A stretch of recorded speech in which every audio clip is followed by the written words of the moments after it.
tous et à toutes, bienvenue chez Dod. Aujourd'hui on se retrouve pour une petite vidéo haul, un haul Kiko plus précisément. J'avais fait une commande il y a un petit temps de ça, mais les produits dans l'ensemble sont encore dispo, donc c'est pour ça que je vous l'ai fait, pour pouvoir vous donner mon avis, et puis parce qu'il y a 2-3 trucs que j'ai déjà essayé, et donc comme ça vous pourrez encore retrouver certains de ces produits.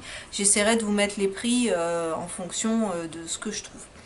Donc en premier, on va commencer par des vernis. Alors le premier, c'est un de la collection holographique, c'est le numéro 3. Et moi, cette collection me faisait beaucoup rêver quand je voyais les vidéos et tout ça sur le site. J'avais vu sur la chaîne de Audrey Ino, elle a acheté toute la collection, elle a acheté les 6 et elle en disait que du bien. Et ben moi j'en suis un peu revenue parce que franchement j'ai pas trouvé qu'il y avait une couvrance de malade, avec 2 couches on voyait quand même encore en transparence l'ongle, et ça je n'aime pas du tout ce rendu là, donc un peu déçue. Pour pouvoir le porter et avoir vraiment l'effet bien scintillant, parce que c'est vrai que les paillettes à l'intérieur elles scintillent vraiment bien, c'est très très joli, ça scintille vraiment beaucoup, c'est très très joli le côté holographique.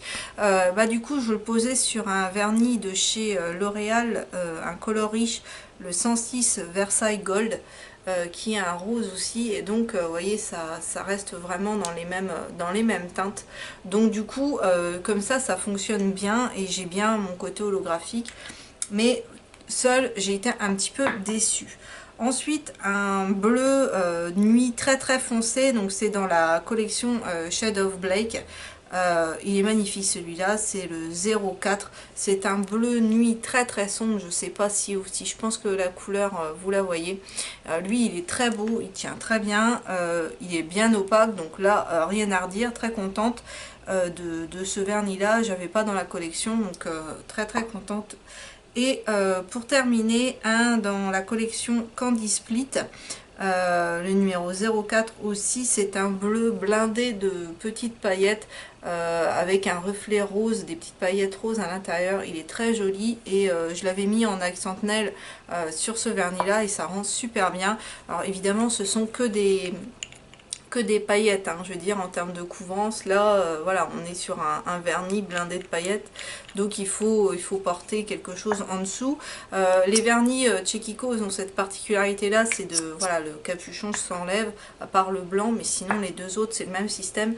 Et le pinceau, je vais vous le montrer, c'est un pinceau assez plat et assez gros, donc très bien. Bon, franchement j'ai rien à redire sur la qualité des pinceaux, et c'est des contenances de 10 ml, donc vous avez quand même largement de quoi faire, à part le bleu là, celui de chez Candy Split, de la collection Candy Split, qui fait 8 ml. Ensuite, toujours dans la collection Candy Split, j'ai pris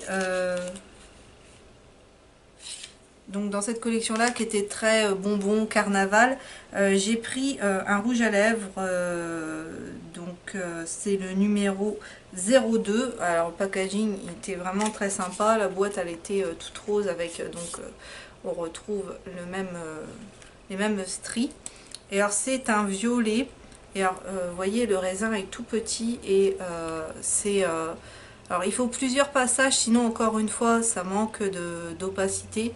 Mais voilà le résultat, et pour cet été je pense que ça sera pas mal. Il faudrait que je sois un peu plus brune sans reflet rouge, parce que là du coup avec les reflets rouges, j'ai peur que ça le fasse pas trop. Mais sinon la couleur elle est vraiment sympa, et en termes d'odeur ça sent un peu la vanille, mais il n'y a rien de transcendant. On va rester avec cette collection, et j'avais pris des ombres à paupières, mais en crème, donc la numéro 2, toujours de la même collection Candy Split. Et donc les tubes sont vraiment très très sympas. Alors le 02 c'est un rose, Et donc moi, ce que je leur reproche, j'en suis un peu déçue de ces produits-là, c'est que ils sont très beaux comme ça, mais ça a du mal à sécher, donc ça va se déposer au-dessus de la paupière, ça fait pas joli du tout. Et pour avoir vraiment de l'opacité, faut en mettre plusieurs couches, faut laisser sécher, donc bref. Je suis un peu mitigée sur ces produits-là, je suis un peu déçue, je suis rarement déçue des produits Kiko, mais là, franchement, ça, je vous les recommande absolument pas. Je sais pas d'ailleurs si j'arriverai vraiment bien à m'en servir, donc je suis un peu déçue. Et le numéro 4, toujours dans la même collection, qui est lui c'est un peu compliqué à décrire comme teinte, c'est un gris avec des reflets un peu vert, bleuté. La couleur en soi est très très belle, mais on a toujours ce même problème de manque d'opacité. Voilà, la couleur elle est ici. Si vous l'étirez correctement, et ben là sur la main c'est pas pareil que sur la paupière en plus. Donc sur la main j'arrive encore à faire quelque chose d'à peu près propre, mais ça a du mal à sécher, ça a du mal à... Donc voilà, à travailler c'est pas chouette, et ça non, je vous les recommande pas du tout. Ensuite, on va repasser au rouge à lèvres, et donc j'ai pris un crayon à lèvres. J'essaye petit à petit de m'acheter des crayons à lèvres parce que ça aide quand même drôlement bien à faire tenir les rouges à lèvres. Donc c'est un de la gamme permanente, un Creamy Color Comfort Lip Liner, le numéro 316. C'est un petit packaging comme ceci, et le crayon se présente comme ça. Et par contre, ça c'est vraiment le regret, c'est que ça ne se twiste pas. Et moi j'aime bien les crayons qui se twistent, parce que à tailler, si vous n'avez pas un bon taille crayon, vous abîmez plus qu'autre chose votre crayon. Donc la couleur, elle est là. Franchement, rien à dire sur la teinte. Je ne l'ai pas encore testé sur les lèvres, donc je ne pourrais pas vous en dire plus. Mais je sais qu'ils ont des bons retours, ces crayons-là. Donc c'est aussi pour ça que je me suis laissée tenter par celui-ci. Et on va terminer donc avec deux rouges à lèvres, donc un Gossamer Emotion, Creamy Lipstick rouge à lèvres, c'est le numéro 135, et rien que le packaging, je le trouve juste sublime. C'est vrai que les packaging chez Kiko c'est quand même quelque chose. Donc vous appuyez sur le bout ici pour faire sortir le tube de rouge à lèvres, et voilà la teinte. Donc c'est un violet très très foncé. Ça j'avais pas encore, moi j'aime le violet.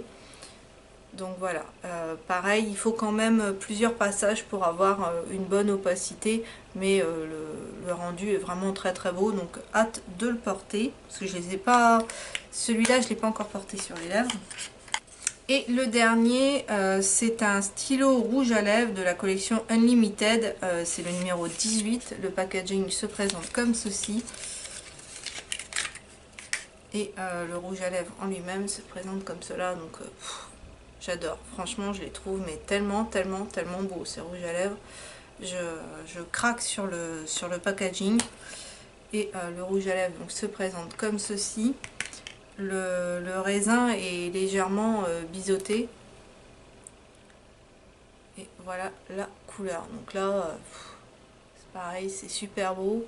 Et l'autre jour je l'avais laissé sur ma main, et à retirer j'ai eu un mal de chien à le retirer celui-là, donc en termes de tenue en plus à mon avis ça doit être quelque chose. Le regret que j'ai c'est justement la forme du raisin, parce qu'avec moi mes petites lèvres pas bien épaisses, c'est pas évident avec un raisin coupé comme ça, mais sinon le rouge à lèvres en lui-même est très beau, donc je suis très contente. Pour terminer, en petit échantillon, j'ai eu une dose de l'Hydra Pro Mat, fluide hydratant et matifiant à l'acide hyaluronique plus Acti Glow, peau normale à mix. Donc ça je l'avais choisi dans ce qu'on pouvait avoir en échantillon, j'avais pris celui-là parce que il était pour peau normale à mix. Donc voilà, ça se présente comme ça. Et bien voilà, ce haul est terminé, j'espère que ça vous aura plu. N'hésitez pas à me dire en commentaire si vous aussi vous avez craqué chez Kiko. C'est vrai que la collection Holiday Arctic, si je dis pas de bêtises, elle est quand même juste sublime, mais les prix font mal aussi, même s'il y a eu avec le Black Friday et puis après des offres, je suis restée raisonnable, je n'ai pas craqué. même si, comme je vous dis, franchement, cette collection m'attirait énormément. Donc peut-être qu'au moment des soldes, je ne sais pas, je finirai peut-être par craquer, mais pour l'instant, je suis restée sage. Donc n'hésitez pas à me dire en commentaire ce que vous avez pensé de cette vidéo, parce que j'adore vous lire. Sur ce, je vous souhaite à tous une excellente journée. N'hésitez pas à vous abonner si ce n'est pas encore fait, parce que plus on est de fou, plus on rit. Et moi, je vous dis à bientôt dans une prochaine vidéo.